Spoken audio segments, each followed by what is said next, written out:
नमस्कार जी।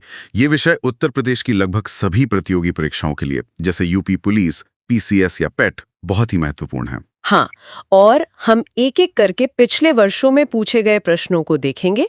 सिर्फ रटना नहीं, बल्कि उनके पीछे के कॉन्सेप्ट को भी समझेंगे। बिल्कुल, तो चलिए शुरू करते हैं। चलिए तो आज की कक्षा शुरू करते हैं। जी, ये हमारी पहली स्लाइड है। इस स्लाइड पर समास का परिचय और परिभाषा दी गई है। ऊपर दो पहेली के टुकड़ों को जोड़कर दिखाया गया है, जो मेल का प्रतीक है। हाँ, और नीचे परिभाषा और समास संधि के बीच का अंतर समझाया गया है। ठीक है, तो विषय है समास, परिचय और परिभाषा।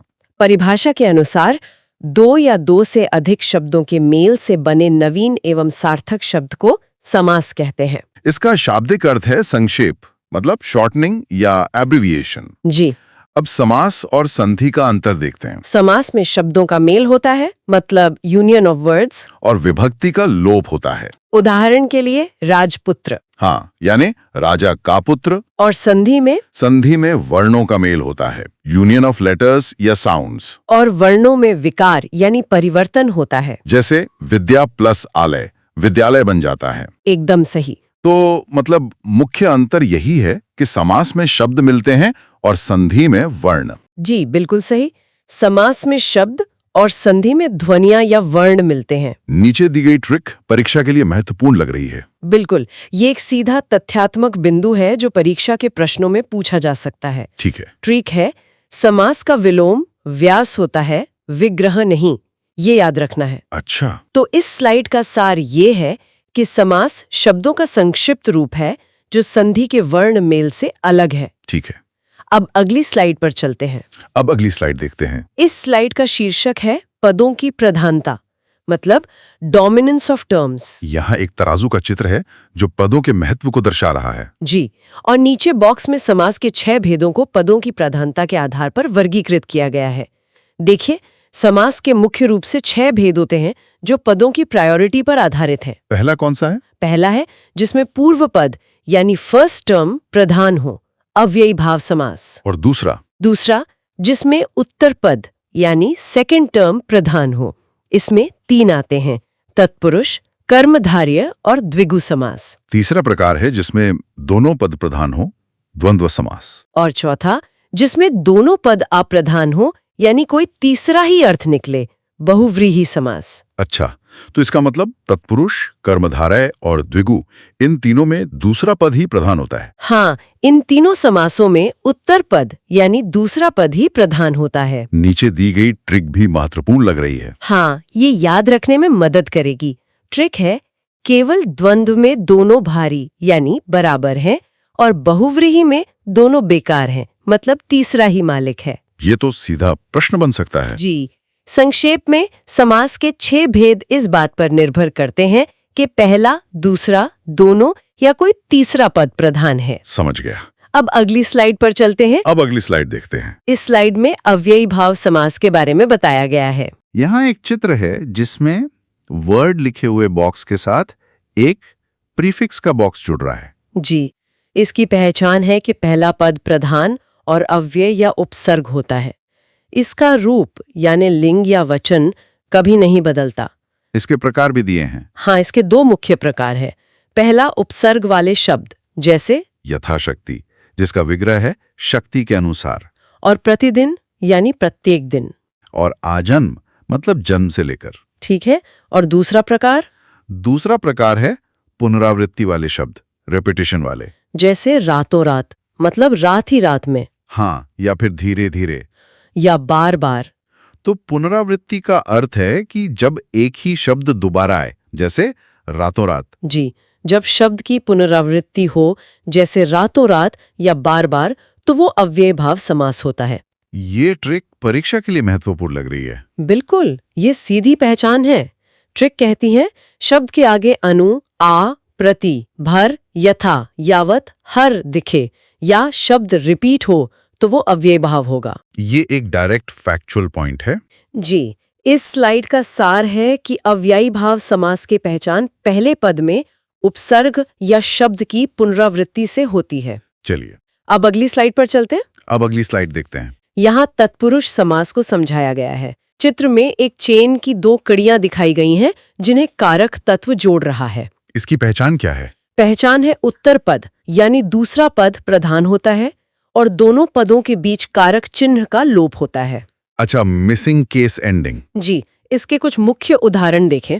गगन चुंबी, गगन को चूमने वाला, यह कर्म कारक है। रसोई घर, रसोई के लिए घर, यह संप्रदान हुआ। धनहीन, धन से हीन, अपादान कारक। इसी तरह राजपुत्र, राजा का पुत्र, यह संबंध कारक है। और आप बीती, आप पर बीती, जो अधिकरण है। और तुलसी कृत, तुलसी द्वारा कृत, यानी करण कारक। तो राजपुत्र का विग्रह राजा का पुत्र है और इसमें का कारक चिन्ह छिपा हुआ है। हाँ बिल्कुल, यहाँ संबंध कारक का लोप है, इसलिए यह तत्पुरुष समास है। इसकी ट्रिक भी परीक्षा के लिए बहुत उपयोगी है। जी, यह याद रखने का सबसे आसान तरीका है। ट्रिक है, शब्द को तोड़कर देखो, अगर बीच में का, की, को, के, लिए, से, में, पर निकले तो वह तत्पुरुष समास है। ये एक महत्वपूर्ण बिंदु है। हाँ, सार यह है कि तत्पुरुष समास में दूसरा पद प्रधान होता है और उसकी पहचान छिपे हुए कारक चिन्ह से होती है। ठीक है, अब अगली स्लाइड पर चलते हैं। अब अगली स्लाइड देखते हैं। यह स्लाइड कर्मधारय समास के बारे में है। चित्र में एक आवर्धक लेंस, मैग्नीफाइंग ग्लास दिखाया गया है जो विशेषता या गुण देखने का प्रतीक है। इसकी पहचान? इसमें भी उत्तर पद प्रधान होता है। पहला पद विशेषण, एडजेक्टिव, और दूसरा पद विशेष्य, नाउन होता है। और इसमें तुलना का भाव भी होता है। जी, कंपैरिजन का। उदाहरणों को 2 भागों में बांटा गया है। पहला विशेषता बताने वाले, जैसे नीलकमल, नीला है जो कमल। महात्मा, महान है जो आत्मा। और काली मिर्च, काली है जो मिर्च।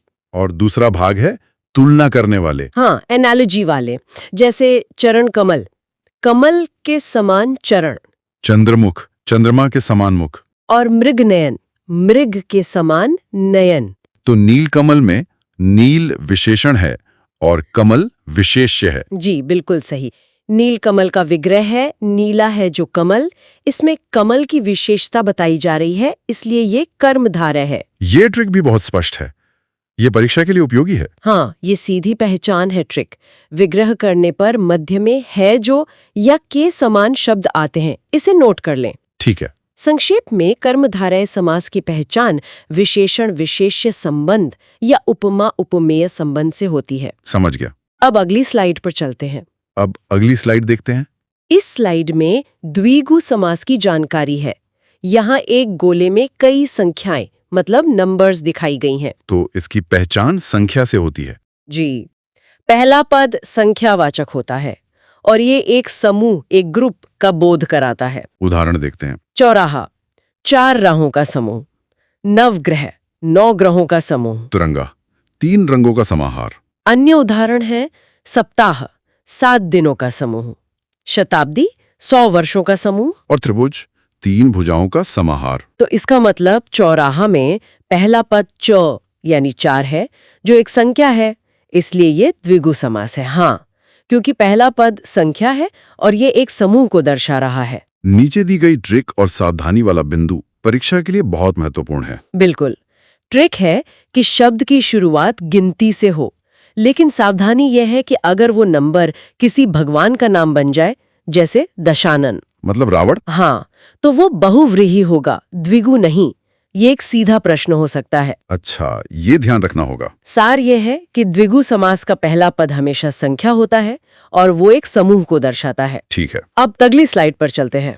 अब अगली स्लाइड देखते हैं। इस स्लाइड में द्वंद्व समास को समझाया गया है। चित्र में 2 वस्तुओं के बीच vs वर्सेस का चिन्ह है जो बराबरी या विरोध को दर्शाता है। जी, इसकी पहचान है कि दोनों पद प्रधान होते हैं और अधिकतर ये एक दूसरे के विलोम, ऑपोजिट होते हैं। यहाँ 2 श्रेणियां हैं। पहली, विपरीत या विलोम, माता पिता, जिसका विग्रह है माता और पिता, पाप पुण्य, पाप और पुण्य। और दिन रात, दिन और रात। दूसरी श्रेणी है पूरक यानी कॉम्प्लीमेंट्री, जैसे अन्न जल यानी अन्न और जल, दाल रोटी मतलब दाल और रोटी। और रुपया पैसा, रुपया और पैसा। तो माता पिता में दोनों पद समान रूप से महत्वपूर्ण हैं। जी, इसमें दोनों पद प्रधान हैं और विग्रह करने पर बीच में और आता है। इसकी ट्रिक और सावधानी दोनों ही परीक्षा की दृष्टि से महत्वपूर्ण है। हाँ, ट्रिक है बीच में योजक चिन्ह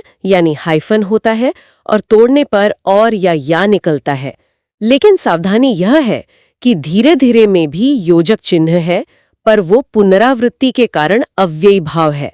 अच्छा, ये एक महत्वपूर्ण अपवाद है। जी, संक्षेप में द्वंद्व समास में दोनों पद प्रधान होते हैं और वे अक्सर योजक चिन्ह से जुड़े होते हैं। चलिए आगे बढ़ते हैं। अब अगली स्लाइड पर चलते हैं। अब अगली स्लाइड देखते हैं। यहाँ बहुव्रीहि समास के बारे में बताया गया है।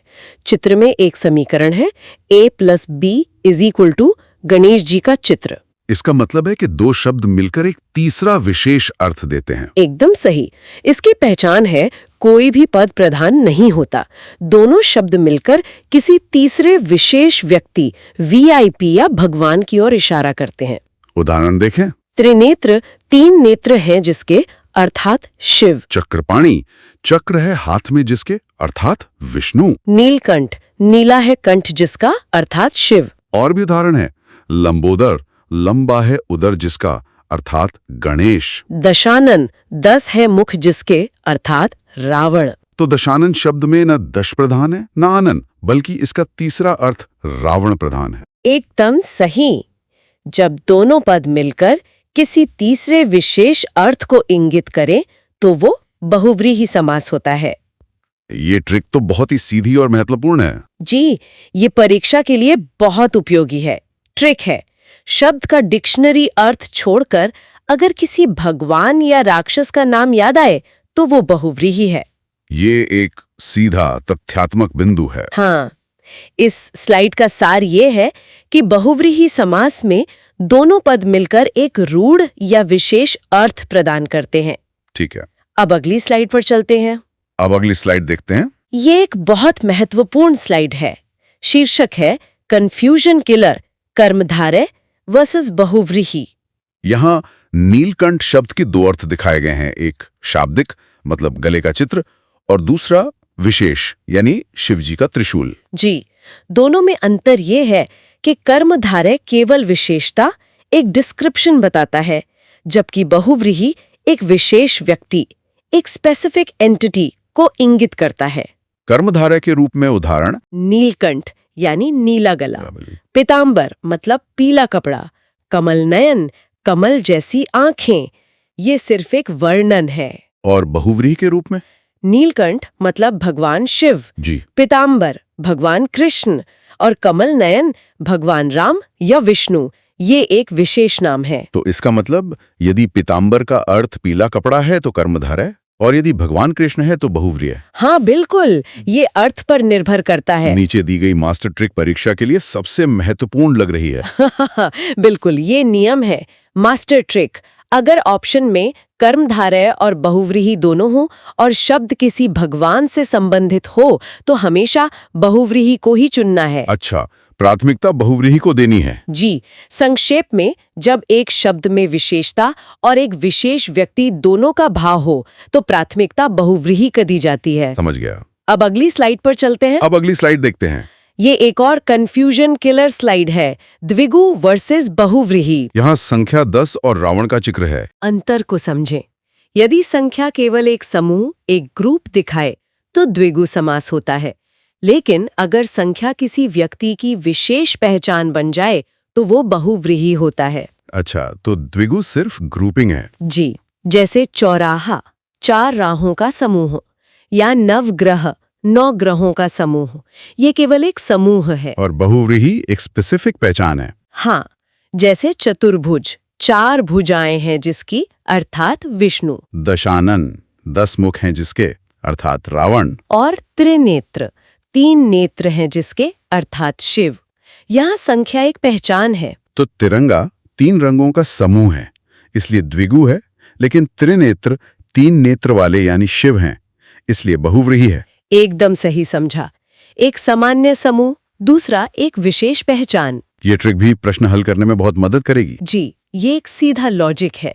ट्रिक है, क्या संख्या से कोई विशेष चेहरा मतलब भगवान या राक्षस याद आ रहा है?